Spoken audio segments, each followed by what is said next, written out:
si os Perfecto. parece bien. Ujú. Ya la señora del Zoom ya me ha dicho que, que se va a grabar, ¿vale? Y ahora voy a hacer la presentación. Espero que todos veáis mi pantalla completa. Stephanie, ¿me puedes confirmar? Te confirmo. ¿Y me veis el láser? Sí, todo se ve. Vale.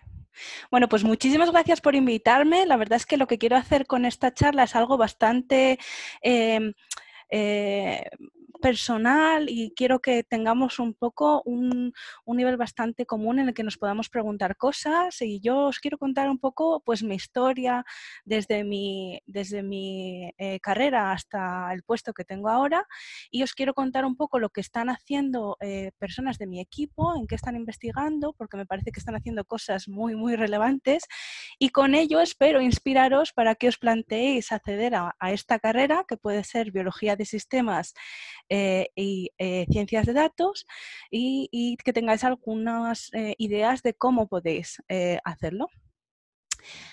Bueno, pues lo siento, pero aunque yo voy a hablar en español, esta es la última diapositiva que tengo en español porque como os quiero comentar diferentes cosas de mi equipo, pues sí que les he pedido que me contribuyan con algunas diapositivas. Entonces, el contenido va a estar en inglés, pero yo os voy a hablar en español.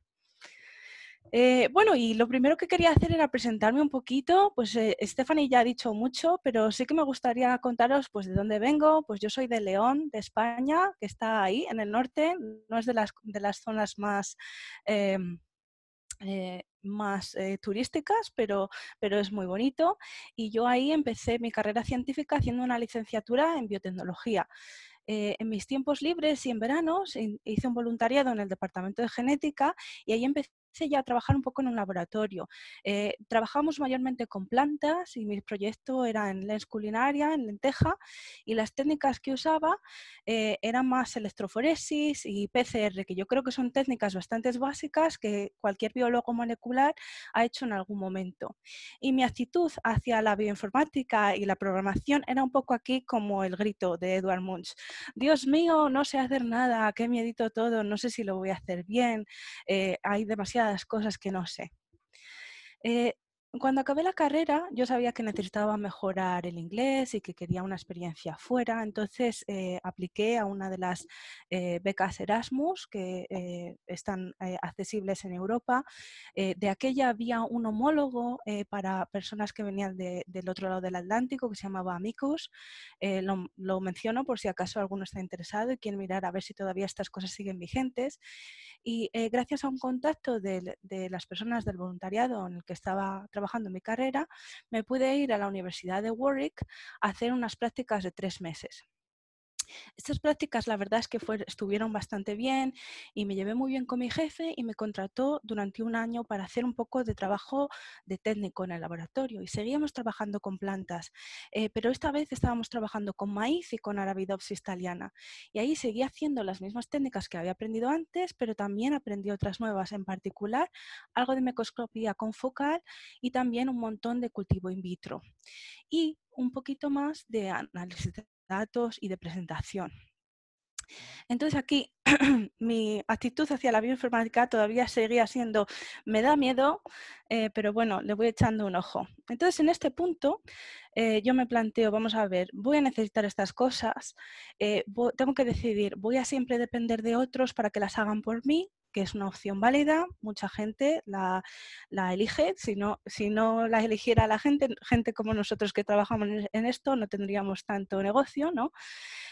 Pero yo quería coger el toro por los cuernos, que es un refrán español, no sé si lo tendréis en Costa Rica también, y aprender, pasar esa barrera tan grande que yo tenía ahí en cuanto a análisis de datos.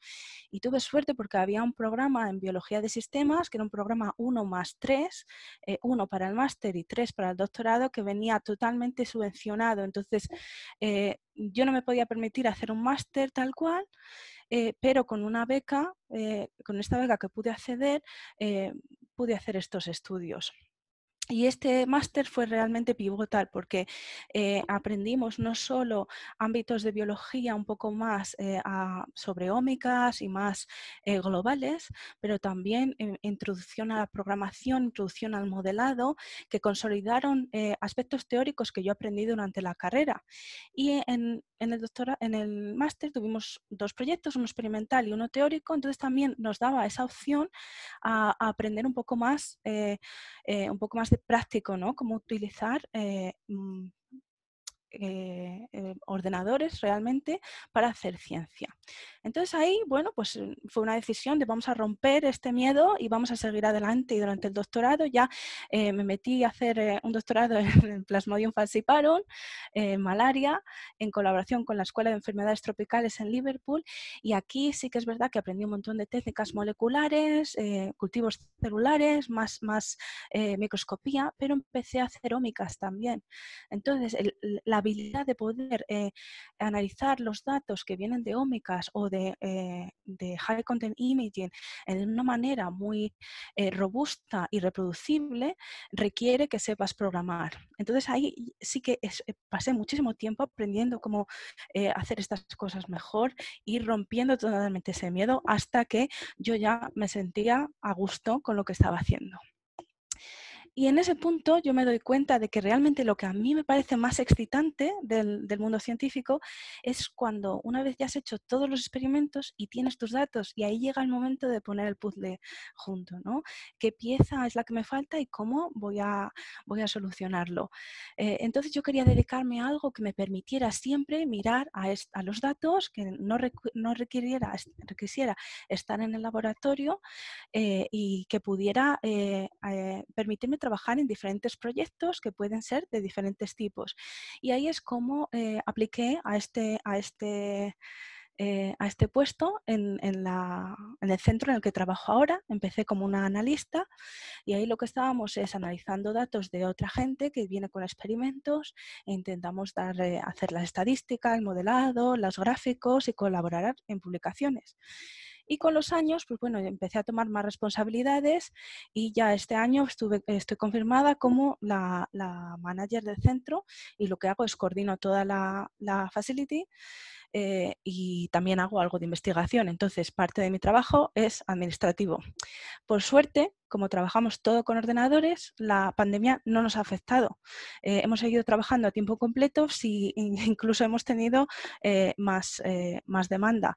Entonces, también es algo a tener en cuenta. Es un trabajo bastante seguro, bastante confortable y puede dar lugar a un trabajo permanente, especialmente si uno decide trabajar en un área de servicios que es un poco raro en el mundo científico académico. Así que ahí estoy, ahí al final un poco de secret love por las ciencias de datos y la biología de sistema.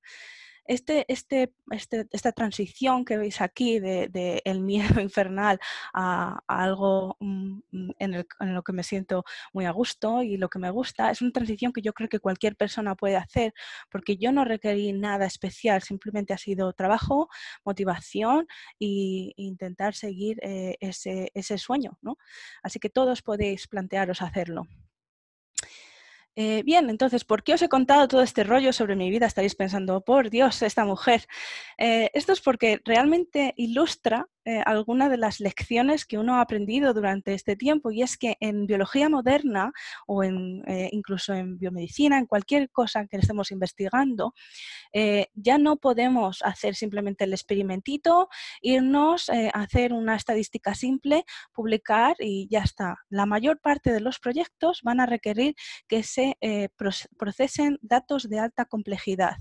No solo eso, sino que como los experimentos son más complejos, vamos a tener que usar análisis estadísticos para diseñarlos de una forma más robusta, y luego todo el proceso de análisis tiene que estar también muy monitorizado y tiene que ser también de alta complejidad si vamos a tratar con datos multivariables como son los de ómica o como son ensayos bioquímicos que puedan tener más variables o vamos a hablar un poco de qué tipo de datos me estoy refiriendo. Bueno, pues con la tecnología que ha avanzado en los últimos 10 años, realmente podemos capturar casi cualquier elemento de organización celular que queramos, desde diferentes tecnologías de secuenciación, como puede ser genómica o transcriptómica, pero es que también podemos capturar epigenómica, podemos capturar áreas en las que se unen factores de transcripción, con ChIP-seq, por ejemplo. Podemos también ver diferentes tipos de ARNs, como los microARNs, podemos ver proteómica, metabolómica, y no solo es que podamos mirar a una en concreto, con todos los metabolitos o las proteínas o los ARNs que tengamos en la muestra, sino que también podemos tener varias de esas capas y las tenemos que analizar todas juntas, y para eso necesitamos este tipo de habilidades. Ya si no nos vamos a multiómica, porque tal vez, no sé, no todos los laboratorios tienen acceso a este tipo de tecnología, porque es bastante, tiene un coste alto, ¿no? Pero bueno, ¿qué pasa con historias de pacientes? Esas historias de pacientes, cualquier país que tenga un sistema nacional de salud tiene acceso a ellos. También metadatos de pacientes, ya no solo lo que escriben los doctores, pero también el sexo, los medicamentos, la edad, todas esas cosas se pueden usar para evaluar cómo se modifican diferentes enfermedades, por ejemplo. Podemos usar también social media, y os voy a poner un ejemplo luego de cómo puede ser útil analizar algo aparte de social media. O simplemente podemos tener datos ecológicos, ¿no? Por ejemplo, podemos tener dentro de un ecosistema el número de especies que hay en un determinado momento, y luego, después de que se ha introducido un depredador, cuántas especies quedan, y podemos hacer un modelado de qué es lo que ha pasado, qué elementos del ecosistema se han ido reproduciendo y cuáles han ido muriendo, y qué es lo que ha pasado. Podemos hacer unas predicciones de cuán peligrosos diferentes introducciones de depredadores, por ejemplo, pueden ser. Así que esto era solo para daros una overview, no, perdón, se me olvidan algunas palabras en español, de qué tipo de datos estamos trabajando ahora y por qué necesitamos saber más, por qué necesitamos estos equipos multidisciplinarios.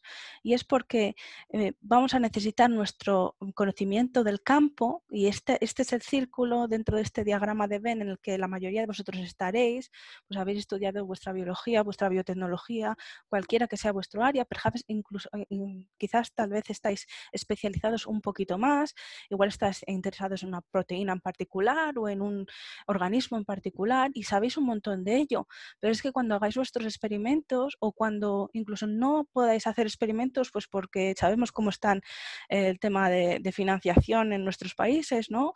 Pero igual podéis acceder a datos que están en repositorios públicos y tenéis una hipótesis y la queréis testar. Entonces ahí vais a necesitar estos otros dos círculos. Vais a necesitar conocimientos matemáticos y estadísticos y conocimientos en informática. Y un poco en esta interfase de esas tres cosas es donde nosotros, los científicos de datos en biología y los biólogos de sistemas, nos sentamos, porque podemos comunicarnos con diferentes tipos de profesionales y podemos hacer un poco de todas las disciplinas.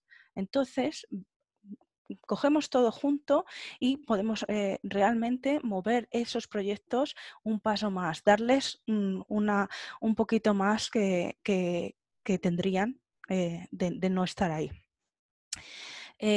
Bueno, os he hablado un poco del por qué os conté mi historia, ¿no? Pues la primera lección era porque os conté para que vierais que realmente necesitamos esas habilidades, ¿no? Pero es que también cuanto más trabajamos con bioinformáticas y biología computacional, nos vamos a sentir más cómodos. Y aquí era mi transición de estar con miedo, ¿no? a sentirme a gusto. Esta transición la puede hacer cualquiera que realmente tenga la motivación de adquirirlo. Y no solo eso, sino que es una profesión muy válida. En en la review, perdón, bueno, en uno de los artículos que publicó Harvard University, creo que fue en 2016, han determinado ciencias de datos como una de las profesiones más sexy de este siglo, y ha sido clasificada como el, el trabajo más demandado dentro de Estados Unidos también hace unos años, y hay bastante demanda. Eso lo que quiere decir es que si os dedicáis a esto es bastante probable que podáis encontrar trabajos en industria, en mundo académico, o incluso en algún momento, si queréis dejar el tema de investigación, podáis aplicar esas habilidades a cualquier otro punto. Entonces siempre vas a tener empleabilidad. Empleo. Empleo, perdón, es que de verdad, No te preocupes. le decía a Stephanie que estaba un poco nerviosa hoy porque hace 10 años que no presento en español, menuda tontería, ¿no? Pero es que sí que se me olvidan algunas palabras, perdonad, no quiero ser una snob. Y Aquí bueno, practicamos todos, tranquila. el último punto que quería hacer aquí es, chicas, por favor, os necesitamos. Solo el 26% de los profesionales que trabajan con datos y Big Data son mujeres. Necesitamos más mujeres que trabajen en esto. Así que, por favor, si os interesa, de verdad, es una profesión muy bonita. Bueno, y aquí os cuento todo esto y vamos a decir algo que vosotros podáis ligar, ¿no? Hablas de ciencias de datos, pero es un poco abstracto. Bueno, pues estoy segura de que todos vosotros habéis oído, aunque solo sean las noticias, del CRISPR-Cas9 sistema para silenciar o para modificar genes. Ha sido, bueno, una de las publicaciones más interesantes que hemos visto en la ciencia en los últimos años. Bueno, lo que tiene esta técnica es que se manda a un lugar determinado unas enzimas, ¿no? En algunos casos las enzimas con una inserción de ADN, y hacen ahí chop chop el ADN. Si se quiere silenciar, simplemente se deja que se repare y generalmente genera algún error, entonces ya no funciona igualmente, o se inserta con un plásmido una región si queremos que exprese algo diferente o si queremos arreglar un gen, ¿no? Entonces, no sé si alguna vez os habéis preguntado cómo consiguieron saber a dónde específicamente guiar esa maquinaria, ¿no? Y eso fue descubierto, fue propuesto, o bueno, en cada caso pues se tiene que hacer un modelo diferente, ¿no? Por el equipo de la catedrática Jennifer Lesgarden, que trabaja en California, y lo que ella hizo es aplicar inteligencia artificial para descubrir cuáles eran las dianas en las que este sistema se debería realmente intentar inducir. Así que sí, esto es un ejemplo bastante famoso de cómo las ciencias de datos salvó el día y nos ha ayudado a aplicar algo que es tan maravilloso como esta técnica de biología molecular. Y ahora que os he contado sobre mí y os he contado sobre la importancia de ciencias de datos, os voy a contar un poco sobre dónde trabajo. Y yo trabajo en este centro de biología computacional, ¿no? Como os contaba Stephanie, y lo que hacemos es ofrecer diferentes tipos de servicios. Pues parte de nuestro trabajo se centra en enseñar, pues hacemos bastantes cursos de R y de análisis de datos. Parte de nuestro equipo también desarrolla software y bases de datos, y os voy a poner un ejemplo bastante chivo, creo, luego al final de la presentación. Y la mayor parte de nuestro trabajo es en análisis de datos. Y aquí os voy a poner unos cuantos ejemplos para que veáis en lo que estamos trabajando. Y con esto espero que os empiece a parecer que esta profesión es bastante bonita y tal vez queráis acceder a ella. Este es nuestro equipo, pues estamos dirigidos por gente que sabe un montón y que además son súper majos y nos ayudan a llevar nuestros proyectos. Y luego estos son mis compañeros, que la verdad es que tenemos mucha suerte porque somos como una pequeña familia. Y todos ellos con la flechita me han ayudado a poner esta presentación con un par de diapositivas, y os voy a contar un poco algunos de los proyectos en los que ellos están trabajando. Si habéis llegado aquí porque leísteis la sinapsis de la charla, habríais visto que había unas preguntas que yo ponía ahí como algunos de los desafíos en los que estamos trabajando. Y estos son los ejemplos de los que os voy a hablar.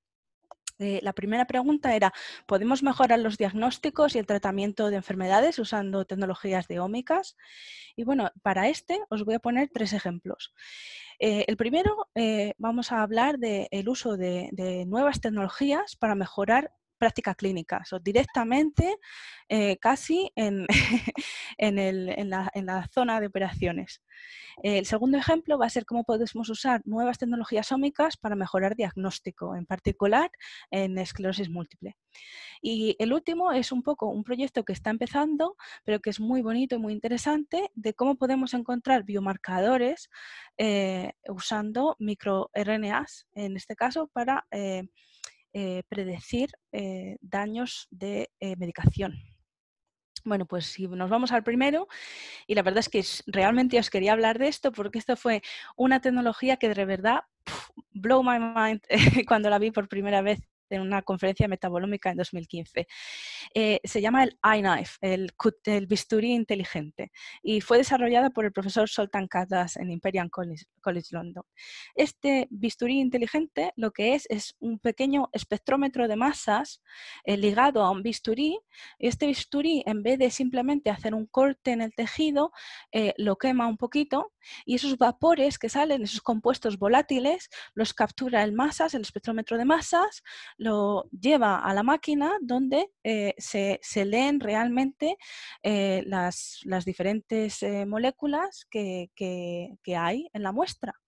Y claro, las diferentes moléculas que hay en una muestra de cáncer son un poco diferentes a las moléculas que están en el tejido sano. Entonces, usando Data Science, usando ciencia de datos, podemos crear modelos matemáticos que distingan a tiempo real lo que es cáncer de lo que no es cáncer. Lo que estamos haciendo en Liverpool es, en vez de usarlo en cáncer, que es lo que está haciendo el equipo del profesor Zoltán Katas, lo estamos aplicando a tejidos, a problemas cardiovasculares, en concreto a tejidos aórticos. Y aquí quería mencionar a estas dos leonas, Hannah Davis y Jill Madin, que son las que están liderando este proyecto, súper interesante, muy agradecida a ellas por haberme incluido, en el que están mirando a pacientes que tienen una aneurisma en la aorta, pues es como esta engolfación, digamos, de la aorta que lo hace ser más débil y tiene riesgo de que en algún momento se rompa y claro, eso sea desastroso para el paciente. Entonces, cuando un paciente va a hacerse cirugía, en uno de los casos, tienen que cortar ese cacho de aorta que está dañado y reemplazarlo por un tubo de algún tipo de material biocompatible, ¿no? Entonces, queríamos ver si podemos distinguir con la tecnología del iKnife, del bisturí inteligente, el tejido sano del tejido aneurótico.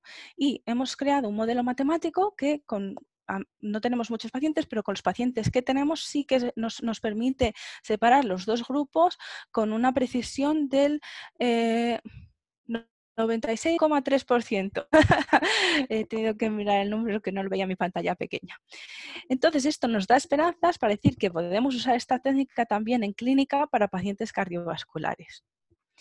El siguiente ejemplo que os quiero poner es cómo estamos usando nuevas tecnologías ómicas para mejorar diagnósticos. Y este es el trabajo de mi compañero Kim. Kim ha desarrollado un nuevo proceso que incorpora un montón de diferentes tecnologías y algoritmos para analizar datos de transcriptómica de células individuales. Entonces, esta es una técnica que por cada tejido va a coger una célula individual, va a hacer transcriptómica, o sea, por célula vamos a tener miles de genes y vamos a tener células de diferentes partes del tejido. En este caso, él está estudiando sangre.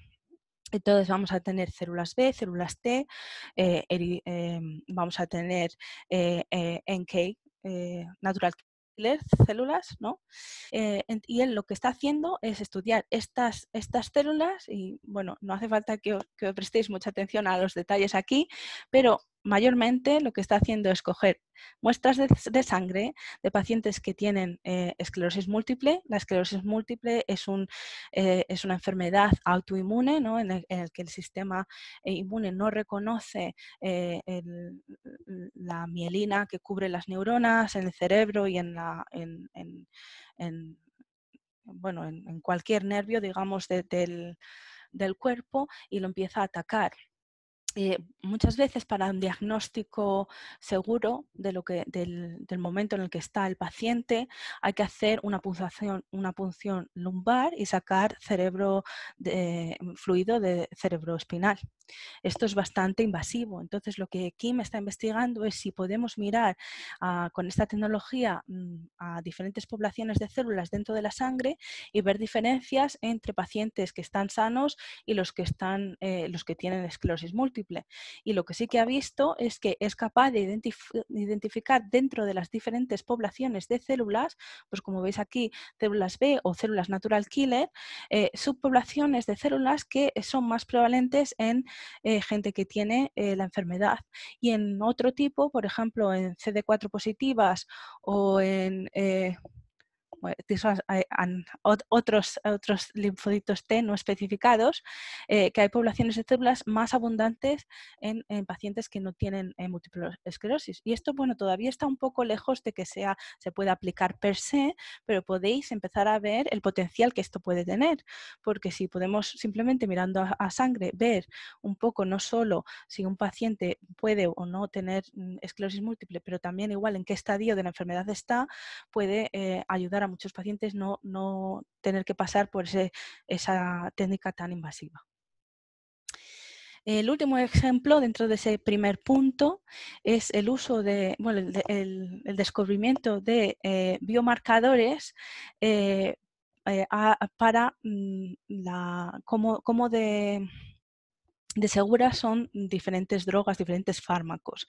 Entonces aquí lo que mi compañera Luis está investigando dentro de este consorcio europeo, Transbioline, que incluye empresas y diferentes instituciones dentro de la Unión Europea, es el efecto, es si podemos encontrar algún marcador que nos indique cuando un paciente está teniendo un daño, por ejemplo, en el hígado o en el riñón o en otras funciones, debido a que lleva muchos años en tratamiento con una medicación. Pues, sabéis que hay muchos pacientes que tienen enfermedades crónicas y la llevan bien, pero tienen que tomar una píldora o dos al día. Pero claro, aunque esto mantenga la enfermedad bajo control, genera ahí un daño constante en el hígado o en el riñón que en algún momento se convierte en demasiado y ese paciente se tiene que mover a otro tipo de tratamiento o se tiene que buscar otra estrategia. Lo que este consorcio está intentando es usar micro ARNs, que os voy a recordar en un minuto lo que son, para ver si podemos detectar de una forma más precisa y más rápida en qué momento ese problema emerge para que podamos tratarlo cuanto antes. Entonces los microRNs, solo como pequeña recordatorio, pues son otro tipo de ARNs que pueden controlar la traducción de los ARNs mensajeros, pues se pueden unir a ellos, por ejemplo, y bloquearlos. Y bueno, se sabe desde hace bastante tiempo que hay células que pueden segregar estos microARNs y circulan por la sangre. Entonces, si hay microARNs que están circulando y que pueden estar relacionados con el daño que estos medicamentos puedan causar, pues tal vez se puedan usar como biomarcadores del estadio en el que estos medicamentos están provocando el problema. Y eso es un poco lo que Luis va a hacer. Lo que va a hacer es tener un montón de datos de diferentes pacientes de diferentes centros de toda la Unión Europea. Va a tener un montón de datos de secuenciación de estos microARNs.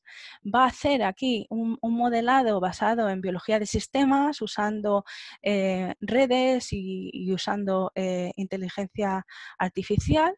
y esperamos, y los datos preliminares dicen que esto puede ser, que encontremos una batería de biomarcadores que se puedan asociar a este problema. Y luego, paralelamente, también están trabajando con las agencias que aprueban el uso de los biomarcadores para no solo intentar aprobarlos, pero también intentar mover el campo un poco más lejos. Y es que hasta ahora es muy difícil que una agencia reguladora te apruebe un marcador que no es un único marcador, digamos, yo qué sé, una molécula, ¿no? La proteína A. Pero cuando hacemos biología de sistemas es muy probable que no encontremos una sola proteína, sino que encontremos una combinación de ellas que sean así como una huella dactilar, que si todas están arriba o algunas abajo en determinados intervalos, sean lo que nos dejen saber si sí o si no en un grupo o en otro. Y entonces lo que están haciendo es trabajar muy, muy cercanamente con estas oficinas reguladoras para mover, digamos, un poco la mentalidad para aceptar que los marcadores de multivariable son tan buenos como los de una sola variable. Bueno, y ese eran un poco los ejemplos que os tenía en esa primera pregunta y luego os puse otros dos desafíos en los que estábamos trabajando. Uno era cómo podemos mejorar la predicción de cuántas camas vamos a necesitar en los hospitales debido a los pacientes que tengan COVID. Y otra era si podíamos usar los historiales médicos de pacientes pasados para intentar predecir cuándo va a haber una crisis en una enfermedad mental y prevenirla. Y para un poco hablar de estas dos preguntas, primero os quería hablar de lo que es Natural Language Processing, el procesamiento de lenguaje natural. Lenguaje natural se define así como cualquier lenguaje humano, ¿no? En el que hablamos con complejidad, tenemos sinónimos, tenemos retórica, hay un montón de capas de complejidad. Entonces, el procesamiento del lenguaje natural un poco combina las lingüísticas, esto es una simplificación bastante grande, pero bueno, las teorías lingüísticas con inteligencia artificial, y lo que intenta es clasificar el diferente lenguaje en algo que sea muy robusto y que se pueda usar para modelado. Os voy a poner aquí un ejemplo, por ejemplo, de cuáles son los problemas que podemos encontrarnos. En esta frase, aquí tenemos, por ejemplo, dos instancias de HR. En la primera instancia, esta HR se refiere a heart rate, en la segunda se refiere a hora. Necesitamos crear un algoritmo que, aunque esto lo ha escrito una persona y sabría diferenciarlo, necesitamos un algoritmo que permita al ordenador también diferenciar que este HR y este HR no son lo mismo. También necesitamos un algoritmo que pueda identificar errores ortográficos, porque los humanos nos equivocamos. Y también necesitamos que los algoritmos sean capaces, por ejemplo, de agrupar cosas que no tendrían sentido por sí solas. Pues, por ejemplo, fallo de no tendría ningún sentido si no viene acompañado de lo que está fallando. Y bueno, nuestro grupo no es que esté trabajando en nada de esto, pero tenemos suerte de trabajar con grupos, especialmente en King's College London, que han desarrollado muchos de estos algoritmos, y lo que hacen es que nos ayudan a recolectar algo de texto. Sus algoritmos identifican las semánticas, las entidades, la estructura, lo ponen todo en una forma en la que nos dé una matriz de datos con variables que se puedan usar para modelado. Y ahí es donde entramos nosotros a trabajar. Entonces aquí os voy a hablar primero de las predicciones para COVID. Y os voy a hablar de Symptom Watch, que está siendo desarrollado por John Heap, parte de nuestro equipo, trabajando con Simon Maskell en nuestra universidad. Y os voy a poner aquí unos ejemplos de unos tweets que recolecté ayer. Por ejemplo, Thomas de Bradley dice que tiene un dolor de cabeza y que le duele la garganta y que se va a ir a la cama pronto porque y que mañana tomará un test del COVID. O sea, nos está diciendo que tiene algunos síntomas y que va a intentar confirmarlo, a ver si tiene la enfermedad o no. Luego tenemos aquí Uncommon Sense, que también nos dice, bueno, más o menos me siento mal porque tengo COVID, ¿no? Y todavía no tengo soluciones. Bueno, y también otros síntomas que tiene ahí, como diarrea en este caso. Pero luego también hay gente que tuitea sobre COVID, pero que no tiene que ver realmente con si tiene síntomas o no. Pues, por ejemplo, Jenna Payne está diciendo que bueno, hay algunas limitaciones con el diseño de los test en los que vas con el coche. Y luego también hay simplemente plataformas que tuitean sobre COVID en general, pues de cosas que se han descubierto o cosas nuevas. Este es solo un ejemplo para que veáis un poco la diversidad que hay de tweets y cómo si quisiéramos mirar a los tweets para ver quién tuitea sobre COVID para predecir cuántos casos vamos a tener en un determinado área, puede ser bastante complicado. Entonces, lo que John ha estado haciendo es usar el Natural Language Processing para identificar los tweets que se refieren a síntomas, solo a síntomas de COVID. Y luego lo que hacen es anonimizarlos para que no se puedan retracear a nadie y no haya ningún problema en ese sentido, todo completamente ético. Se cuentan y se mapean geográficamente. Todos estos datos se ponen en una base de datos virtual, en una web, y claro, nos ayudan a predecir estas cosas porque poder ver estos síntomas diariamente nos da una mejor perspectiva de cuántas camas vamos a necesitar que si solo miramos a cuántas muertes está habiendo cada día, como os podéis imaginar. Entonces, bueno, si tenemos aquí, esto es un poco un gráfico de pega, ¿no? Pero si tenemos aquí los síntomas, cómo van para arriba y para arriba y para abajo, y hemos tenido aquí un área buena en la que no hemos tenido mucho, pero luego vemos que empieza a repuntar de nuevo, pues igual, sí, bueno, necesitamos un poco más de testing, ¿no? Pero llega un momento en el que tenemos que decir, hospitales, por favor, prepararos que puede haber otra ola y también particularmente áreas donde se vea que los síntomas suben, pues igual se puede decir a los ayuntamientos tener más cuidado, controlar un poco las libertades que tiene la gente para que no se siga contagiando. Y bueno, este es solo un ejemplo. También quería mencionar que este es se puede echar un ojo a algo del prototipo en esta web, si queréis, y esto era para Reino Unido y Estados Unidos, y creo que la semana que viene van a lanzar el de Iberoamérica. Pero estaban todavía traduciendo los tweets creo de Brasil. Bueno, que están trabajando en ello, pero que lo sepáis que también va a haber uno para Iberoamérica. Bueno, y la otra pregunta que os tenía es, ¿podemos usar historiales de doctores, o sea, las notas que han tomado los doctores sobre pacientes para intentar prevenir esas crisis de mental health? Bueno, pues aquí para poneros un poco en perspectiva, cuando una persona está muy deprimida, si tiene una crisis, esa crisis puede desembocar en una muerte, ¿no? Pues porque se hagan daño a sí mismos, intenten suicidio, etcétera.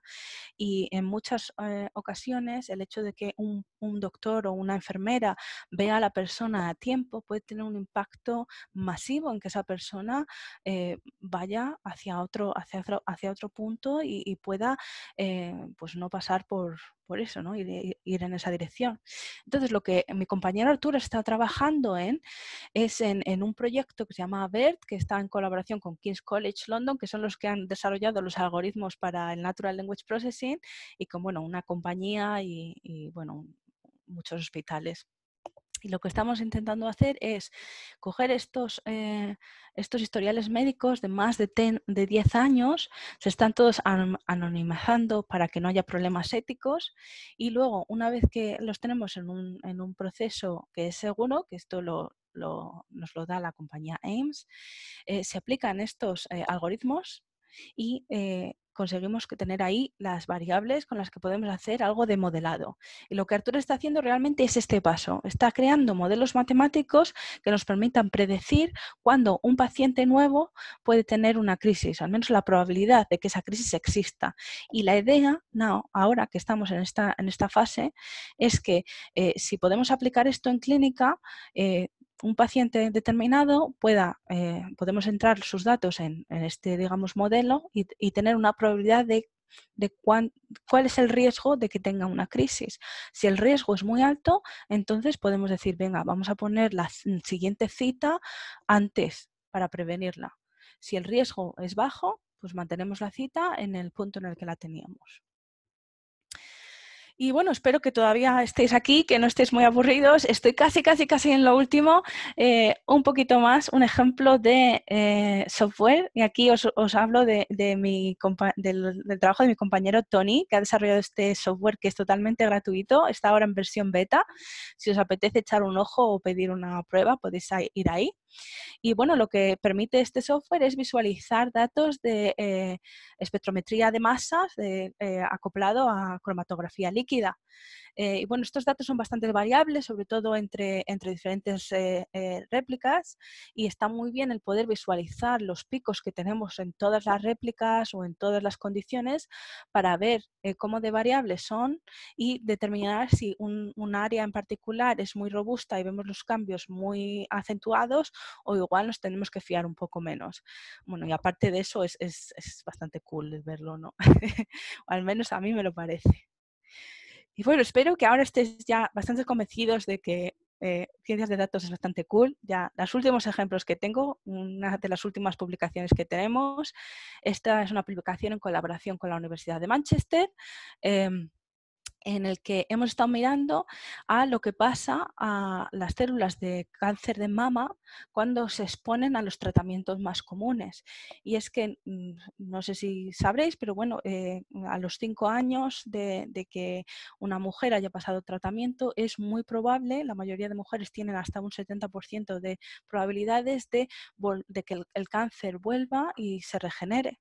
Y una de las hipótesis por lo que esto ocurre es porque estos tratamientos, digamos que son muy efectivos sobre una población de células dentro del cáncer, pero hay otra población que no son capaces de eliminar y que luego empieza a crecer. Si fuéramos capaces de saber cuál es esta población, podríamos diseñar nuevos tratamientos que, igual en combinación con los que hay ahora, pudieran también atacar esas poblaciones de células. Y aquí lo que presentamos es un poco un avance a este problema, en el que hemos identificado que al menos parece que hay una población de células que expresan el receptor de interleuquina 1 que parece que se enriquece después del tratamiento y que tal vez sea una o la responsable de este relapso. Si os interesa, pues podéis leer el paper. También hemos publicado hace poco, usando un análisis multiómico, pues otra vez, biología de sistemas, la identificación de biomarcadores para células madre mesenquimales, lo cual tiene bastante impacto cuando estamos usándolas para regenerar, por ejemplo, rótula y tratar algunas de las enfermedades de problemas con los osteocitos. Bueno, y ya el último, este paper es un poco más antiguo que los otros dos, pero muy interesante porque demuestra cómo a veces solo usando una estrategia de biología de sistemas y de algo un poco más holístico, somos capaces de identificar cosas nuevas. Aquí en este estudio tenían bastantes datos que solo después de integrarlos los investigadores fueron capaces de identificar un gen que controla la homeostasis muscular y que controla esta homeostasis muscular por un mecanismo totalmente nuevo que no se había descubierto antes. Este es trabajo por mi compañero Kim y nuestro director Francesco. Entonces, estos son algunos de los ejemplos de cómo nos podemos perder un montón de cosas si no utilizamos biología de sistemas.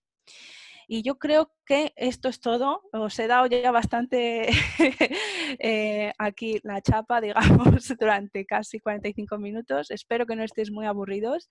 Y bueno, ahora es el momento de responder preguntas. Así que voy a salirme de la presentación y vamos a empezar a mirar el chat. Ok, tenemos una muy específica, Eva. No sé si quieres ver el chat o te la leo. A veces yo funciono más si yo la leo.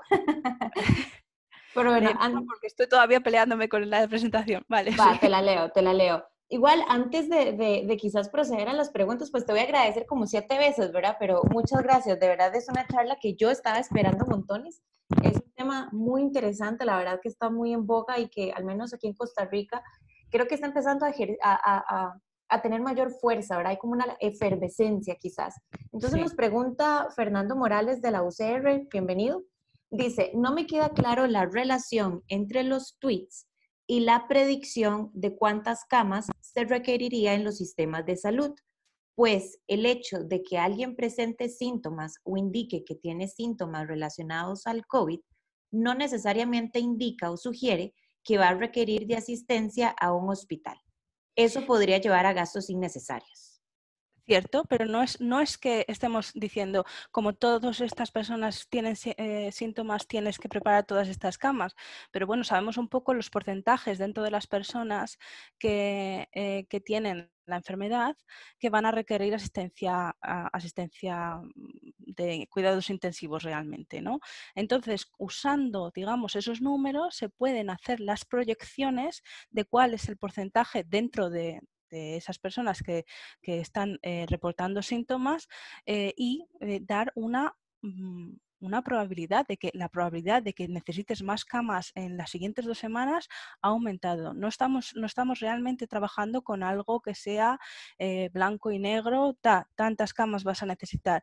Es un poco una guía para vale, hay un aumento en esta zona en particular o parece que se está viendo que en el norte se están incrementando los casos, pues igual el gobierno tiene que decidir mandar algo de recursos hacia esa zona porque se va a convertir en un problema en las siguientes semanas.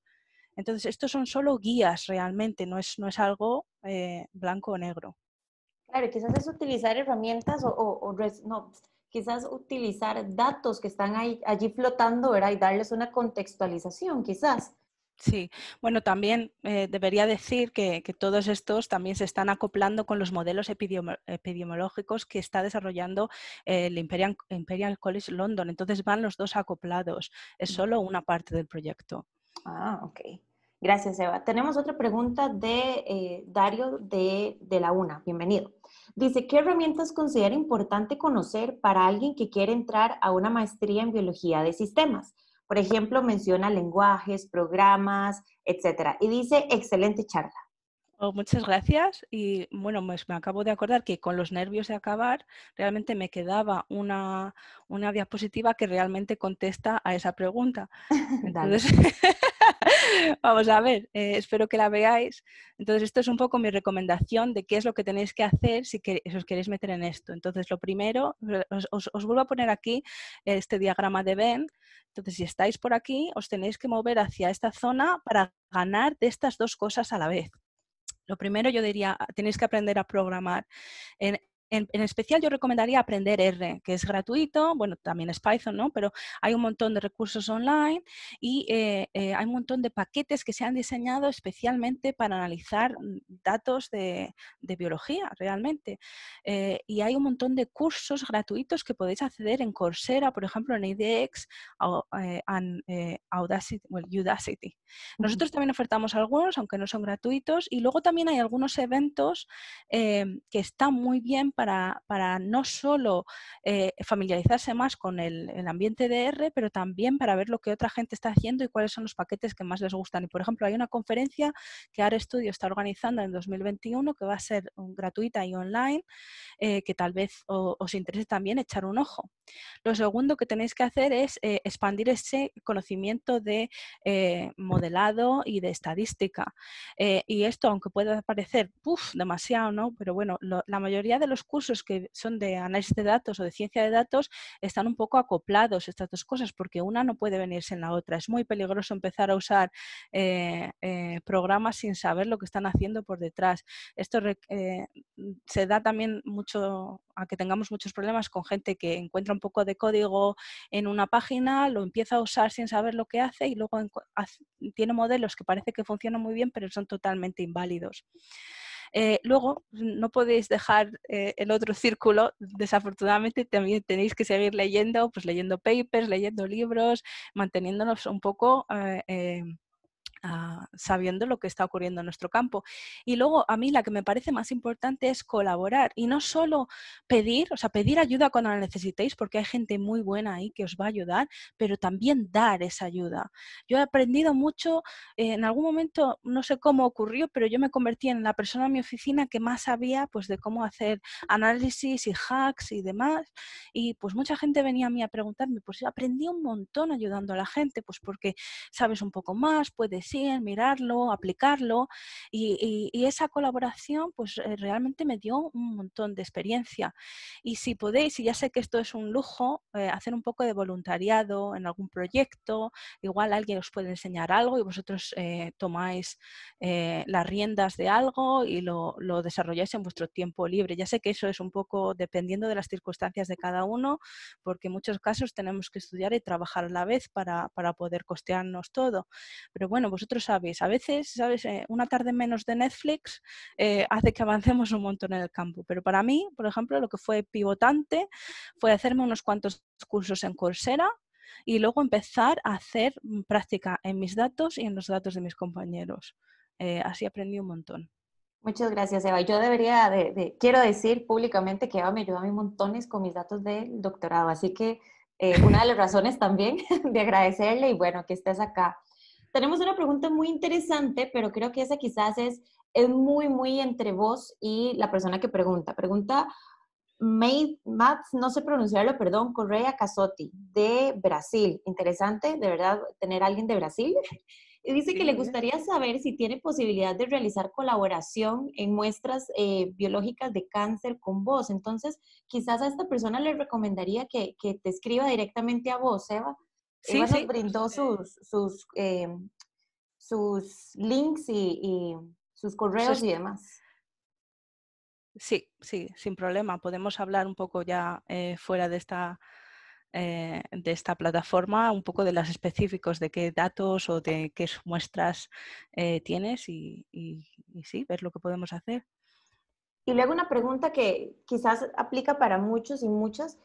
Natalie Flores, bienvenida. Pregunta, me encantaría hacer el doctorado en Warwick. ¿Algún tip,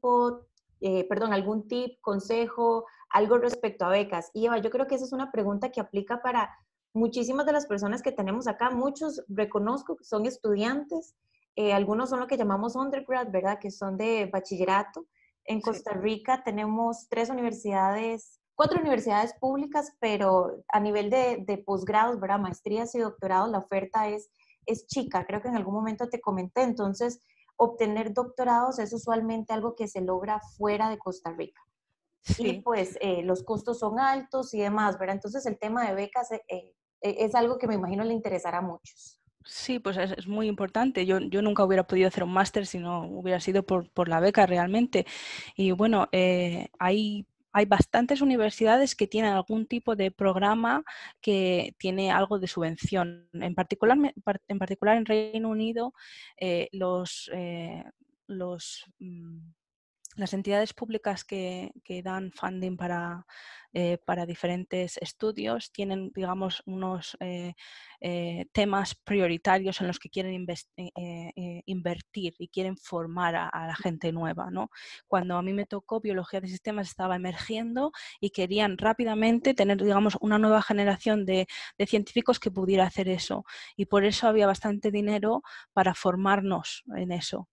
Si yo hubiera querido hacer, digamos, biomedicina, bastante improbable que hubiera encontrado algo porque hay mucha competencia, hay mucha gente que quiere hacerlo y ya hay bastante demanda. Entonces, un poco lo primero, jugar con cuáles son los temas, digamos, que están en más necesidad e intentar ver cuáles son las oportunidades de beca que tienen diferentes universidades. Luego, en nivel general, pues hay un número de bancos, ya igual os parece un poco tonto, pero por ejemplo el Banco Santander sí que tenía, al menos cuando yo hice un máster, un programa en el que se podía pedir y te podían financiar el coste digamos, de las tasas del máster. Luego te tenías que buscar tú la vida para buscar el cómo vivir, ¿no? Pero bueno, algo que está bastante bien es que con el visado de estudiante se pueden trabajar creo que hasta 15 horas semanales en Reino Unido y supongo que en la Unión Europea. Y en esas 15 horas, pues depende de qué trabajo tengas, pues puedes ganar bastante dinero para tener una vida, bueno, pues sin lujos, ¿no? Pero entre un poco de beca y un poco de este trabajo, pues entre dar clases en la universidad, al menos en Reino Unido, se pagan y se pagan bastante bien cuando se están haciendo prácticas. Puedes también, pues lo típico, ¿no? De trabajar en un bar o algo así, pero por ejemplo en Reino Unido dan bastantes Tips, propinas. ¿qué opinas? Sí. Sí, y también ayuda. Yo, por ejemplo, gané bastante dinero haciendo traducciones de español a inglés y de inglés a español. También hice unas grabaciones para un curso de español, simplemente de recitar palabras. Así que ahí también me hice un poco de dinerillo. Y bueno, en tema beca, pues lo difícil cuando uno cambia de país no es dar ese primer paso. Ese primer paso, yo no os recomendaría que os fuerais a la aventura totalmente. Os tenéis que ir con algo un poco atado, porque si no es demasiado shock. Y bueno, y también para tema visado, además, generalmente si uno quiere trabajar o estudiar, lo tiene que haber solucionado antes. Y para hacer esa transición, pues hay muchas ofertas de doctorado que no tienen requisito de qué nacionalidad tiene que ser. Hay otras muchas, por ejemplo, en Reino Unido, que solo permiten a personas de Reino Unido acceder a los fondos, pero hay otras que no, especialmente si un investigador principal ha ganado los fondos, él puede gastarlos como quiera en la mayoría de los casos. Entonces, también podéis ver cuáles son esos doctorados que os puedan dar de proyectos específicos una opción a trabajar con ellos. Y perdón, es que estaba leyendo la pregunta a ver si se me estaba olvidando algo. Bueno, y luego, sí, la última, ya. Hay otras empresas y también organizaciones no gubernamentales que tienen programas para ayudar especialmente a minorías o a personas que necesitan un empuje o, por ejemplo, mujeres que necesitamos más en leadership, y hay becas en particular para ayudar a esos colectivos a llegar a puestos más altos y a formarles. Entonces también son cosas que podéis mirar. Creo que McKinsey era una de las empresas que oferta de vez en cuando diferentes programas de leadership. Pero bueno, hay otras, ahora mismo no me acuerdo. Pero bueno, esto es poneros unas cuantas tardes a ver lo que encontráis por aquí y por allá. Pero sí que hay opciones de subvencionaros. La mayoría de ellas van a tener que requerir que probablemente tengáis un poquito de trabajo a un lado para sacaros un poco más de dinero para poder vivir, porque el nivel de vida en estos países es bastante más caro, ¿no?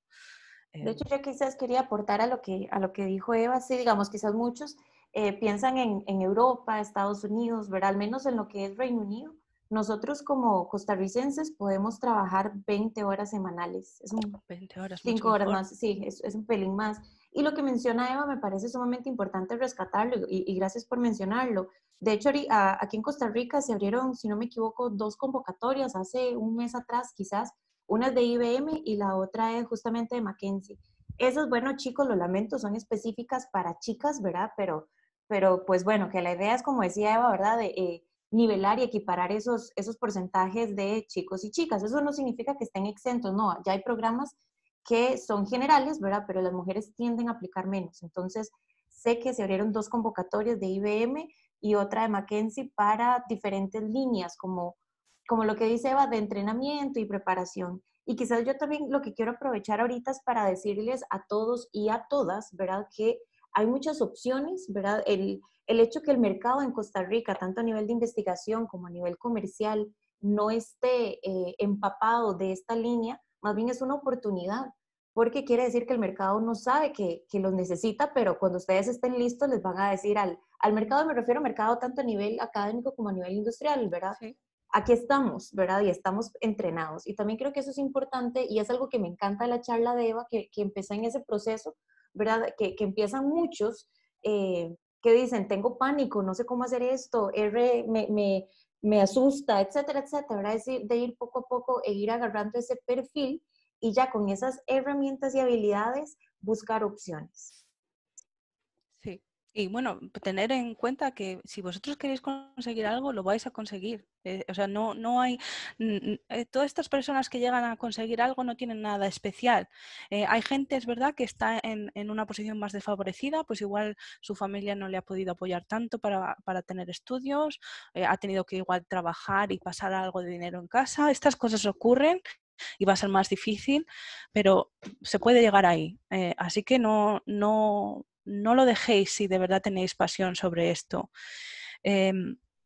Y bueno, pues con las 20 horas realmente, Stephanie, que tú mencionabas semanales, sí que se puede sacar un salario decente, pues bueno, para cubrir los gastos así un poco más necesarios, ¿no? Sí, yo ¿Qué creo más? no, pues quizás respecto a ese tema sería eso. No sé si alguien tiene alguna otra pregunta, todos y todas, de verdad, vean a la calidad de investigadora que les traje hoy, así que si alguien tiene alguna otra pregunta, Stephanie. este es el momento, ¿verdad? La tienen ahí Sí, la a una mayoría de letra. cosas son de mis compañeros realmente. Bueno, pero es un trabajo en equipo, es justamente eso, ¿verdad? Entonces, ahí está para preguntas. Y no, Sí. pues de verdad, nuevamente agradecerte, Eva, por tomarte el tiempo y también mostrarnos todo lo que se puede hacer, ¿verdad? De verdad que, pues los países desarrollados no son solo desarrollados por su PIB y demás, ¿verdad? Sino también es esta inversión en I+D, ¿verdad? En Sí. investigación y demás. Y bueno, ese hambre que tenemos muchos de nosotros por ir a más, por usar todas las oportunidades que tengamos al máximo y seguir mejorándonos, esa hambre no se ve en países, en gente igual de países que lo ha tenido más fácil. Así que también, igual que juega pues, en contra vuestra en algunos momentos, juega a vuestro favor en otros. Así que no os sintáis que no vais a poder llegar a donde queráis, porque vais a poder llegar donde queráis. En algunos puntos pues vais a tener que sacrificar cosas. Por ejemplo, yo he sacrificado no poder vivir en mi país para poder hacer lo que amo. Tengo que estar lejos de mis padres, de mi hermana y demás. Pero bueno, depende de cuáles son vuestros valores en la vida, pues esa decisión vendrá y tomaréis la que os venga mejor, pero siempre hay opciones. Y luego, bueno, pues siempre podéis seguir colaborando a nivel internacional con otra gente.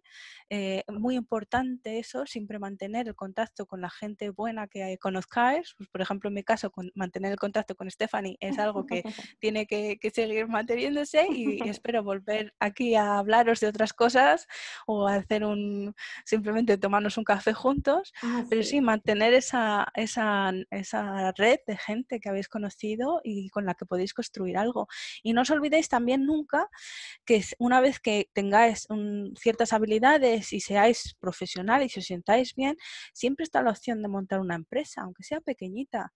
Y con estas habilidades, especialmente de programación y de modelado, podéis hacer un montón de cosas, no solo a nivel biológico, pero en otras empresas, en otros campos. Así que bueno, eso siempre está ahí, esa opción. Perfecto, amiga. Muchísimas gracias, de verdad. Varias personas en el chat nos han dicho que muchas gracias, que les gustó montones la charla. Tienes acceso al chat para verlo.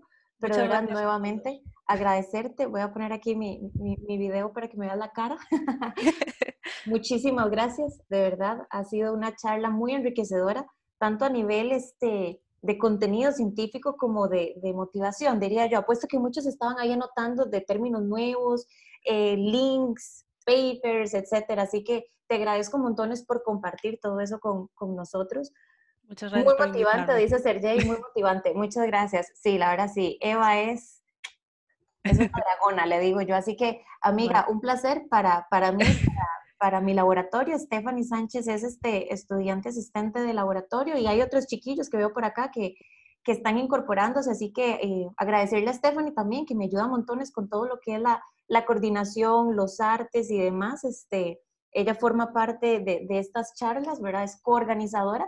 Y para mis estudiantes que están involucrándose en el laboratorio, vean que también parte de lo que muestra Eva es lo que quiero que lleguemos a construir poco a poco y ojalá sea una charla de verdad muy motivadora para todos y todas.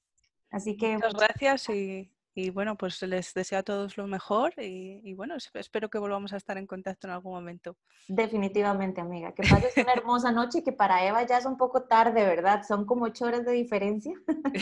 Bueno, son solo las 6 pasadas, así que no está No muy mal. tanto, no tanto. Bueno, amiga, un placer tenerte, te lo agradezco montones. A todas las personas que estuvieron en la charla también, les agradezco mucho su tiempo y su participación, de verdad. Que pasen un muy bonito fin de semana todos y todas. Hasta luego. Chao. Chao.